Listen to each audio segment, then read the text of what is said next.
두 분과 함께하도록 하겠습니다. 천은미 이대목동병원 호흡기내과 교수, 최진봉 성공회대 교수와 이 시간 함께하겠습니다. 어서 오십시오. 안녕하세요. 예, 화요일입니다. 국내 신규 확진자가 일단 541명으로 지금 보였는데요. 아직 화요일이기 때문에 주말 효과가 남아있는 그런 상황입니다만 이제 내일을 좀 더 봐야 되겠죠.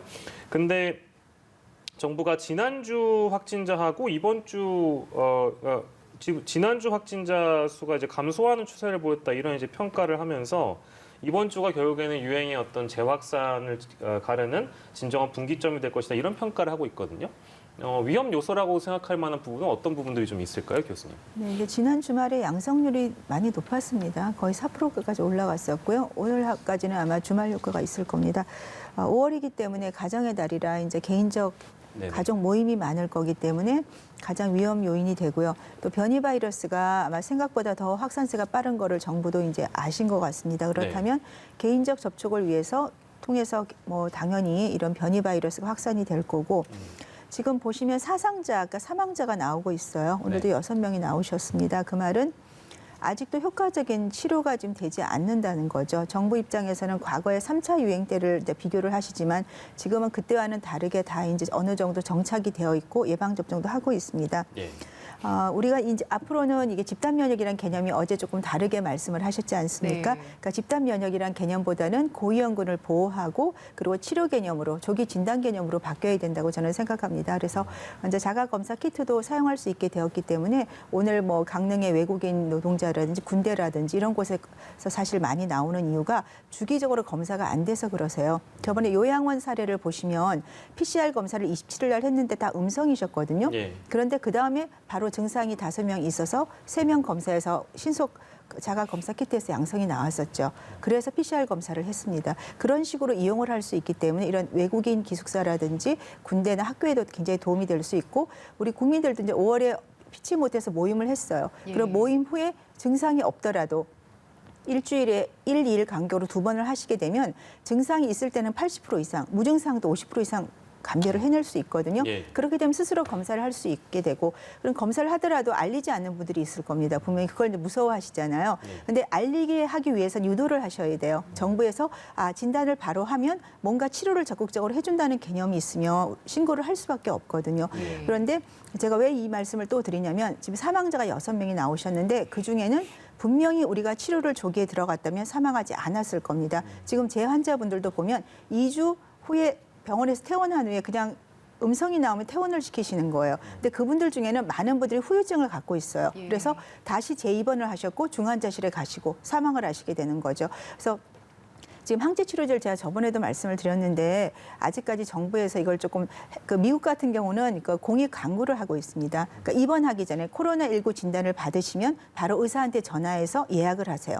공익 광고를 하는 이유는 국민들이 잘 모르고 의료진도 모르기 때문에 광고를 하는 거거든요. 근데 우리는 광고는 하지 않되 지금 모르는 분이 대부분이에요. 의료진도 모르고 있고요. 그러면 이런 경우에 조기에 생활치료시설이나 그런 곳에 주사를 맞게 되면 2, 3일이면 바이러스가 급속히 감소를 하기 때문에 전파도 없어지니까 퇴원도 가능하고 입원을 안 하게 되는 거죠. 그러면 지금 사망하신 6명, 저는 1~2명 이상으로 줄일 수 있다고 생각합니다. 그래서 지금은 검사를 스스로 하게 이제 우리가 기구를 주셨으면 검사를 하고 그럼 내가 진단을 받으면 바로 치료를 받을 수 있게 지금은 입원을 해서밖에 이걸 주사를 못 맞으니까 굉장히 한정돼 있어요. 그런데 생활치료시설 맞게 되면 저도 나이가 60 이하지만 고혈압이 있습니다. 그러면 기저질환자이기 때문에 주사를 맞을 수 있는데 저 같은 경우 생활치료시설에 들어가면 아무 치료를 받을 수가 없어요. 지금은. 그럼 나빠져야지 입원을 하시게 돼요.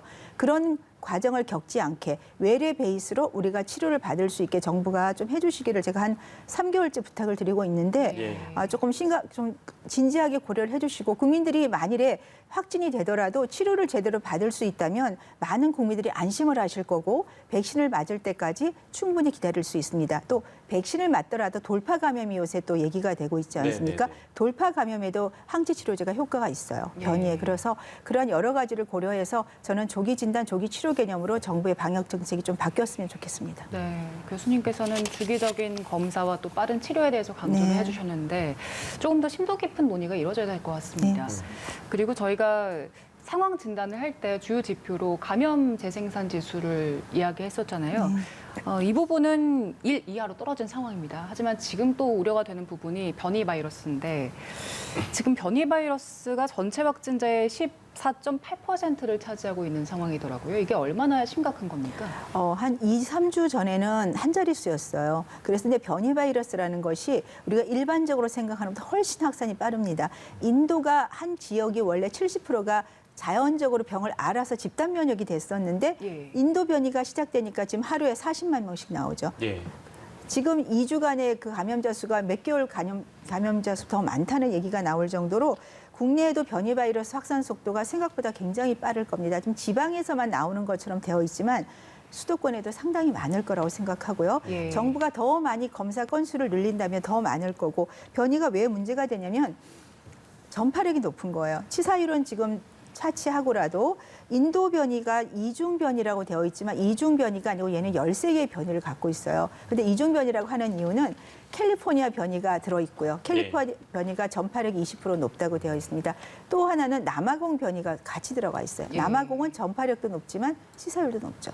그렇다면 인도 변이라는 것은 지금 우리가 아직까지 국내에서는 아주 관심을 갖고 있지 않지만 분명히 확산세가 증가될 거고 이러한 변이에 대해서 정부가 좀 더 적극적으로 입국 제한이라든지 검역을 더 확실히 해야 되고 이번에 인도도 원래는 자가격리를 하시기로 했다가 일주일 지금 시설격리로 바꾸셨거든요. 예. 그리고 1주는 또 자가격리 후에 또 이제 PCR 검사에 음성이 나오면 하시지만 2주의 PCR 검사 음성인 경우에 다시 더 바이러스가 나오는 경우도 있기 때문에 예. 주기적으로 조금 더 강화해서 저는 검역을 할 필요가 있다고 생각합니다. 네. 예, 예. 교수님, 조금 전 브리핑에서도 변이 바이러스에 대해서 이야기를 할 때 신규가 지금 97명인데 해외 유입이 22명이고 국내 발생이 75명이더라고요. 네.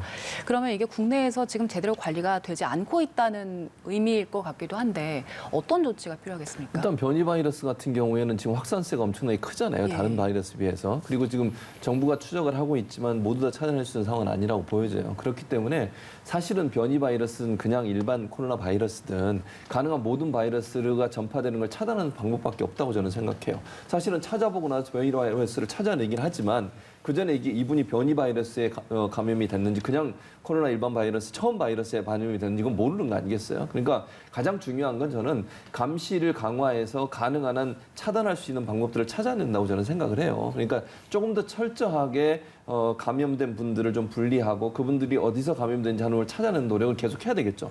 문제가 되는 건 지금 현재 초창기와 다르게 지금 현재 우리나라의 방역 시스템을 보면 이 감염 경로를 모두 다 찾아내는데 한계가 있어요. 약 30-40% 정도는 찾아낼 수 없는 상황이 아니겠습니까?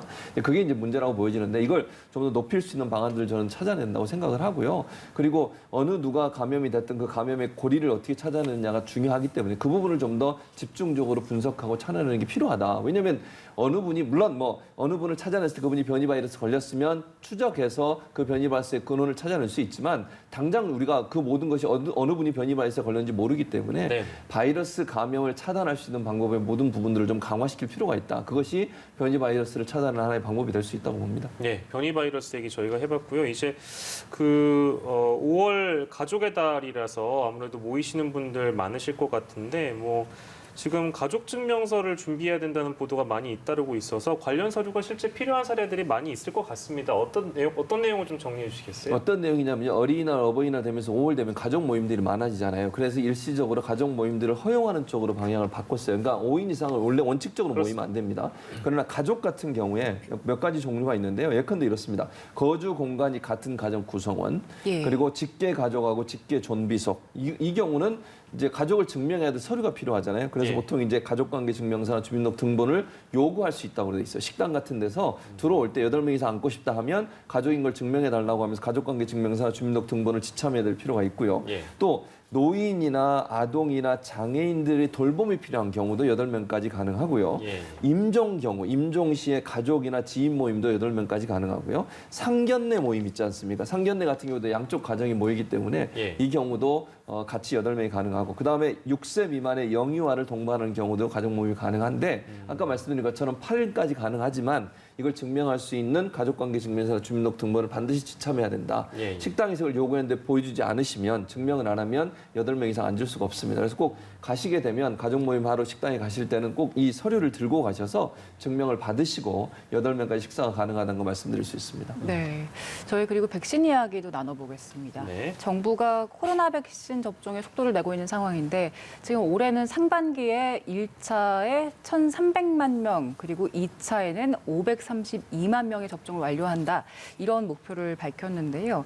결국에 중요한 건 백신이 언제 제대로 들어오느냐 이 부분일 텐데 제대로 들어오는 상황이 알려지고 있는 겁니까? 지금 현재는 그래. 오늘도 이제 내일 또 들어온다고 발표했잖아요. 예. 방금 우리가 들었던 브리핑에서 보면 그러니까 주 단위로 들어오는 것 같아요. 이게 한꺼번에 많이 들어오기보다 주 단위로 정해진 속도를 가지고 들어오기 때문에 약간의 시차가 생길 수는 있다고 봐요. 그러니까 정말 정확하게 몇 월 며칠 날 몇 개가 들어오냐 이렇게까지는 단정적으로 얘기할 수 없지만 예. 주 단위로 필요한 분량들이 들어오고 있고 지금 현재 4월 말까지 화이자는 212만 회분이 들어와서 접종을 했고 주 단위로 순차적으로 도입 예정인데 5월 셋째 주까지 131만 명의 접종이 시행될 예정이고요. 예. 6월 말까지 75세 이상의 접종을 완전히 마치겠다고 지금 얘기를 하고 있는 상황입니다. 그리고 아스트라제네카 같은 경우 361만 5천 명분이 또 5월 달에 들어오게 돼 있고요. 이런 상황이기 때문에 우리가 이제 그 우려하시는 부분은 사실 이게 잠깐 한두 주 동안 지체될 수는 있다고 봐요. 근데 예. 그게 왜냐하면 원래 계획된 물량과 예정돼 있고 계약된 물량이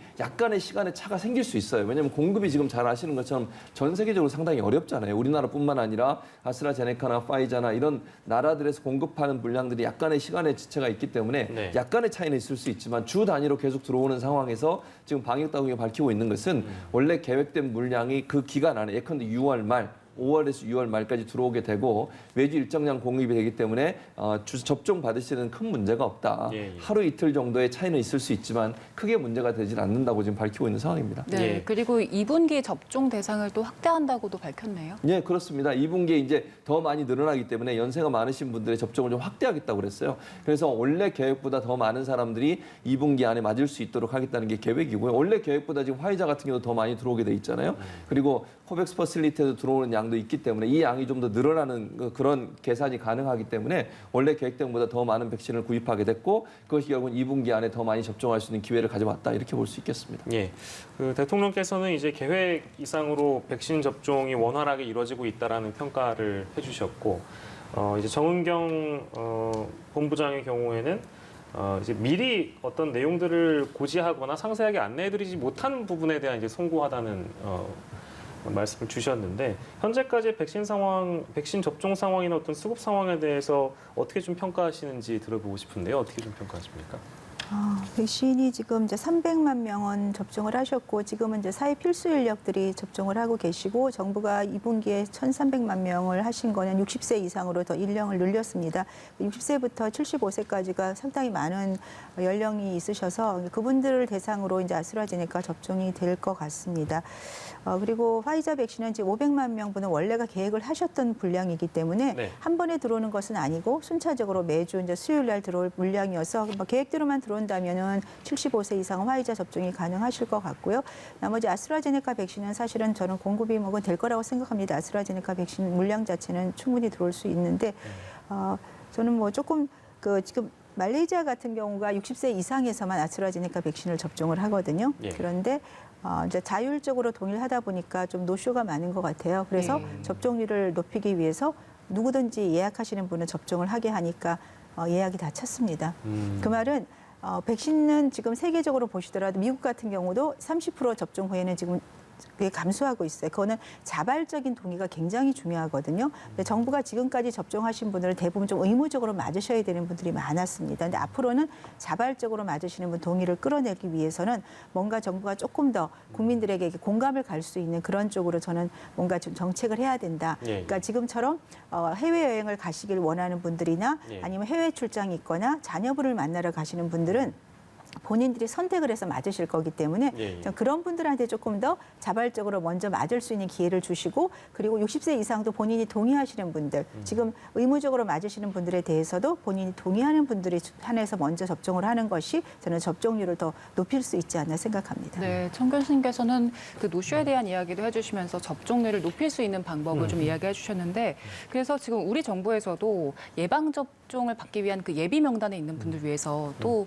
관련된 앱을 내놓는다고요? 네, 그렇습니다. 지금 현재는 어떻게 돼 있냐면 노쇼에서 이제 오지 않으신 분들, 왜냐면 이게 한번 개봉을 하면 6시간 안에 맞아야 되잖아요. 예. 그래서 이거를 만약에 먼저 맞고 싶으신 분은 미리 전화를 하든지 아니면 직접 방문하셔서 예약을 해야 돼요.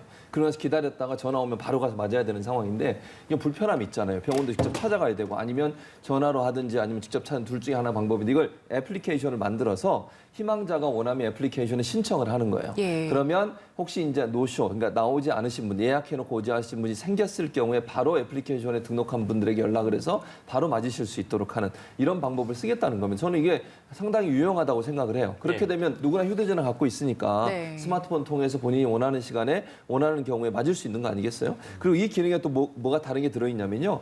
방금 말씀드린 노쇼 하시는 분의 백신 예약도 하지만 예방접종 예약 상황도 여기서 같이 관리를 하고요. 예진표 작성도 할 수 있어요. 여기 보면. 그러니까 미리 가기 전에 예진표 다 작성해서 예. 그거 바로 제출하면 가자마자 맞을 수 있는 상황이 되고요. 또 이상 반응을 관리할 수 있는 기능도 함께 탑재를 하기 때문에 혹시 백신 맞으시고 이상 반응이 있는지 없는지를 주기적으로 판단하셔서 여기에 또 반응을 집어넣으면 혹시나 이상 반응이 발견되면 바로 처치를 받으실 수 있는 기능까지 함께 탑재하는 애플리케이션이 나왔기 때문에 저는 상당히 좋은 예다. 그래서 이게 버려지는 백신이 없도록 그리고 정말 원하시는 분은 정말 기회가 생기면 즉시 맞을 수 있는 상황이 되기 때문에 저는 편리하게 일반 시민들도 이용할 수 있지 않겠나. 왜냐하면 최근에요. 이거 맞으시겠다고 줄 선 분들 많아요. 네. 뭐 그래서 이거 맞으시는 분들이 좀 편하게 맞을 수 있는 기회가 될 거라고 생각을 합니다. 예. 지금 이 애플리케이션이 출시가 된 건가요? 출시 예정인 건가요? 출시 예정인 걸로 알려지고 있어요. 아직까지 출시는 되지 않았고요. 곧 아마 출시가 될 가능성이 있다고 보여집니다. 예. 예. 천은미 교수님, 아무래도 인도 상황이 심각하다 보니까 우리 교민 확진자의 환자에 대한 케어도 지금 인도 당국에서는 거의 어려운 그런 상황인데 아까 이제 한임 회장께서는 이제 이러저러한 그 우리 정부로부터 지원받고 싶어하는 이제 여러 대안들을 좀 말씀 주셨거든요. 천 교수께서 보시기에는 어떤 도움이 좀 우리 교민분들에게 필요하다고 보십니까? 지금 화상 진료는 사실 저는 의미가 별로 없고요. 예. 말씀하신 확진자들 중에는 분명히 기저질환자, 고령자들이 계실 겁니다. 대부분 80%는 경증으로 치유가 되지만 이런 분들은 입원 치료가 필요하고 그렇다면 아까 말씀하신 대로 수송기를 저는 주기적으로 좀 올 수 있다면 예, 50명 예. 정도씩이라도 와서 치료를 하고 다시 가시는 그게 가장 환자들한테 도움이 될 수 있다고 생각을 하고요. 예. 그다음에 임시병동이나 의료진이 있으면 좋겠지만 그거는 정부에서 적극적으로 어떤 병동을 하나 마련을 해야 되고 그다음에 자원하는 의료진들이 파견이 돼야 되거든요. 예. 왜냐하면 이게 하루 이틀에 끝날 것 같지가 않습니다. 인도는 상당 몇 달 정도 갈 수 있기 때문에 장기적으로는 그런 지원까지도 좀 필요하지 않을까 생각합니다. 네. 예. 그리고 또 이 말씀도 하셨습니다. 이게 가능할진 모르겠는데 50분 정도의 확진자가 있다고 했잖아요. 근데 그분들을 특별 소송기를 네. 통해서 와서 치료를 받고 다시 돌아가게 할 수 있는 그런 대책도 좀 네, 그래서 이루어졌으면 제가 좋겠다 처음에 하셨는데요. 비행기 수송을 그런 예. 확진이 된 분들 중에 이제 전부 다 아니더라도 분명히 조금 중증 환자들이 있으실 거예요. 그분들을 모시고 와서 치료를 해서 보내드리면 많은 사망자를 줄일 수가 있거든요. 근데 그게 매일 하는 것이 아니라 뭐 1주나 2주 단위로 한 번씩 특별 수송기를 띄워주시면 거기서 확진된 분들만 오시는 거죠. 사실은 여기 오는 교민들은 여기서 거주지가 있는 분들이 오지만 거기에 거주지 있는 분들은 오실 필요는 없잖아요. 예. 하지만 치료를 위해서는 정부에서 치료를 해주는 것이 가장 효과적이고 인도 자체에서 저는 치료하는 건 굉장히 어렵다고 생각합니다. 네, 뭐 외국인이라서 뭐 이제 치료도 후순위로 밀리는 그런 상황이라고 하니까 인도의 상황 우리 정부 당국도 좀 주시를 해줬으면 좋겠습니다. 오늘 코로나19 상황은 여기까지 좀 짚도록 하겠습니다. 최진봉 성공회대 교수는 저희 더 이어서 함께해 주실 거고요. 천은미 이대 목동병원 호흡기내과 교수는 여기서 인사드리도록 하겠습니다. 고생하셨습니다. 감사합니다.